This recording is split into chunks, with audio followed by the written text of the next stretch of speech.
la résilience des équipes. La résilience du leadership, évidemment, devient vraiment visible au niveau des équipes. C'est là que la stratégie rencontre la réalité, là où les plans sont mis en œuvre, les décisions coordonnées et la pression ressentie de façon la plus directe. Les équipes sont le tissu conjonctif de la résilience. Elles traduisent les orientations en action, absorbent les chocs en temps réel et s'adaptent collectivement lorsque les conditions changent.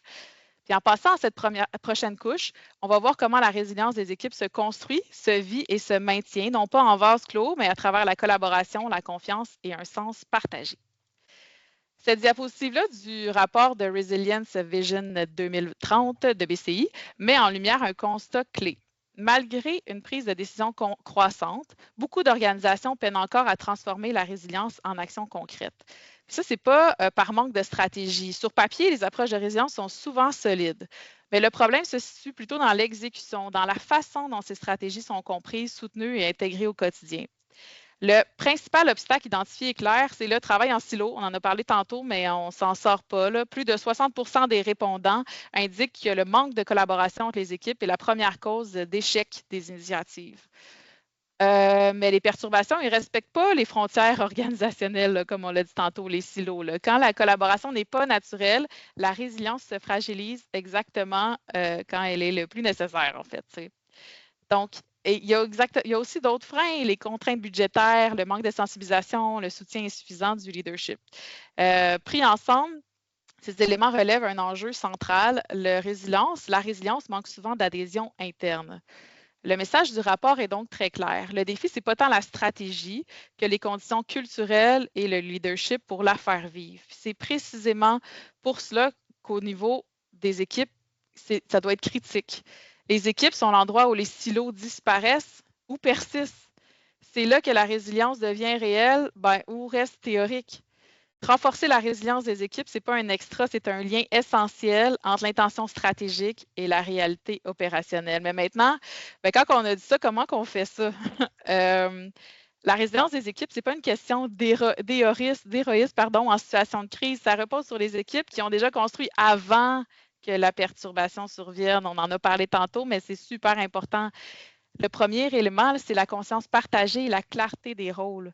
Les équipes résilientes comprennent comment leur travail s'articule avec celui des autres.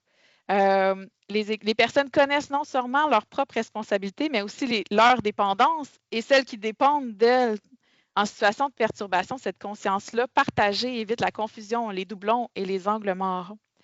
Le deuxième élément, c'est l'engagement actif dans la planification de continuité. Les plans élaborés en vase clos survivent rarement au premier contact avec la réalité. Lorsque les équipes participent activement à la construction des plans, par contre, ceux-ci deviennent plus concrets, réalistes, utilisables. Et surtout, les personnes se les approprient, elles s'y reconnaissent. Cela nous amène directement au troisième point, c'est-à-dire la pratique. Adopter la continuité des activités, ce n'est pas seulement produire de la documentation. Les équipes doivent savoir quoi faire et avoir pratiqué comment le faire. Les exercices, les simulations, les mises en situation développent ce qu'on appelle une mémoire musculaire, les fameux réflexes, la capacité d'agir sous pression sans attendre une information parfaite. La redondance des canaux de communication ou la prise de décision sont également des éléments clés de la résilience des équipes. Des exemples simples qui font une grande différence, disposer des numéros de téléphone directs, savoir où physiquement ou virtuellement se retrouver en gang au besoin, être capable de continuer à se coordonner même avec des systèmes non fonctionnels. Et tout ça met en lumière une vérité très simple. La résilience des équipes ne s'écrit pas uniquement par des politiques ou par des cadres formels. Elle se construit par des habitudes, une compréhension partagée et une pratique répétée.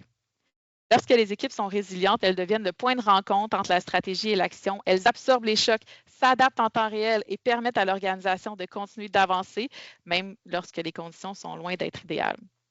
C'est pourquoi renforcer la résilience des équipes, ce n'est pas un plus, c'est un des moyens les plus efficaces pour combler l'écart entre l'intention de la résilience et la réalité opérationnelle.